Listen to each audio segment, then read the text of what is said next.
All right, let's give one thing. Undefeated Bahamut Chronicle episode 6 review has reaction review of this has been talked about since we're halfway through the episode, and I want to talk about three things that occur in this one. Tsundere, a new character, Tsundere, a trap character, and a cliffhanger. Those are the four main things that happen in this episode as we get into the halfway point of the show.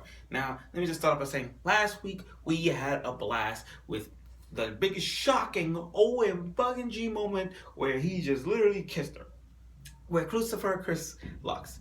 So now, without further ado, I want to talk about this episode, and I want to say about the trap moment. Trap characters like Gasper from High School DxD, people confused like, okay, that's a girl, but it's a guy thing. Same as Gother from the Seven Deadly Sins. You see where we're getting at here? Or how about Kirito from Sword Art Online? Gun Gale. Sword Art Online. But you get the idea.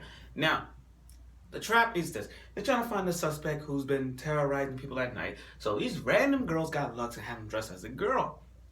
Surprisingly, most of the girls are confused that it's him. I'm like, wow. That's really something because you never would have expected that. But that's true. Now, another thing I want to add is a new face, Celestia. And not the My Little Pony Celestia, but me and the new girl, a blonde hair girl, and most blonde hair chicks in shows are tsunderes. People that hates men but likes them. You see where we're getting at? This is one of those things, one of those times, And it's like it's like in every harem, we got a tsundere, yandere, perverted girl or something like that. That's how it is. So now we met this girl named Celestia, who blonde hair, talking to cats. She doesn't show her happy side, but that's pretty much it. So, okay, as we go on, we found out that she hates men. Okay, you see when we're getting at? She hates men, and she don't want Lux to enter in school. Now, the head teacher is like, okay, we have half of the people want Lux gone, half of the people want Lux stay. So you know what? Why don't they two have a duel? As it turns out, they have this summer camp. They go to this summer camp and they start training.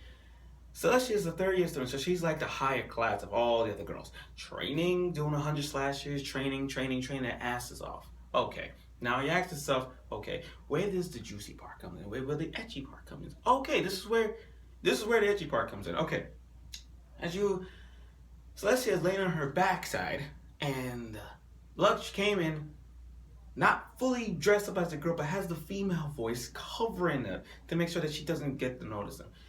Which got me to saying, okay, you are one lucky guy, but you can't get the job done. Please get the job done.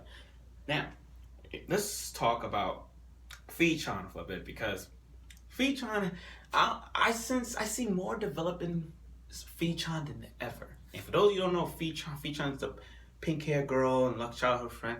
And again, I think she's trying to get into Lux. I think she's trying to kiss Lux.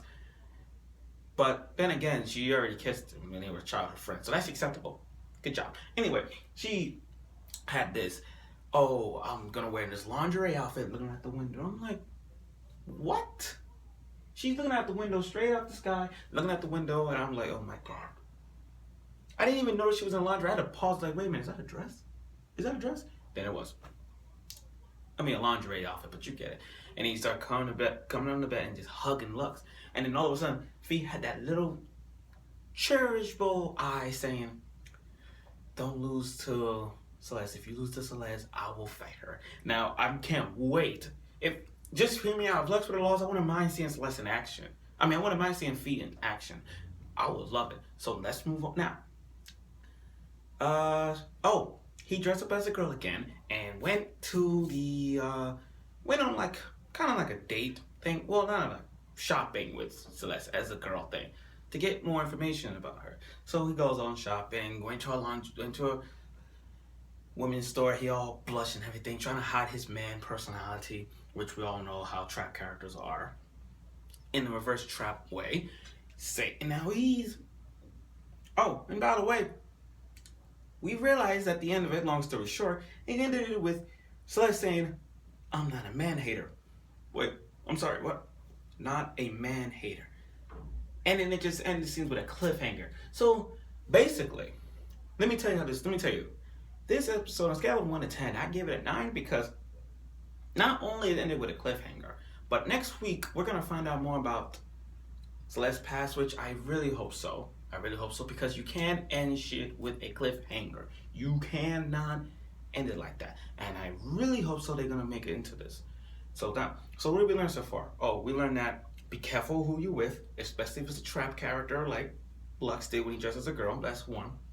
Two, always keep a sharp eye on Tsundere girls. To all your fans who like Tsundere girls, like me, for example, because I have Tsukiyumi from Sekirei. That's one thing. Three, keep an eye on Fichan, girls, quiet, most ditzy girls. So if you keep a sharp eye, because you may never know if she's in your room. And what else? Oh, never get caught between two girls in the bench and trying to pull your arm, just like they did in the show with Crucifer and Lisa. That's all. So tune in next week for episode 7. I'm looking forward to it, and I can't wait for the duel. I can't wait to see Fee's development, and I can't wait to see her Celestia's not man hating problems. But so tune in next week.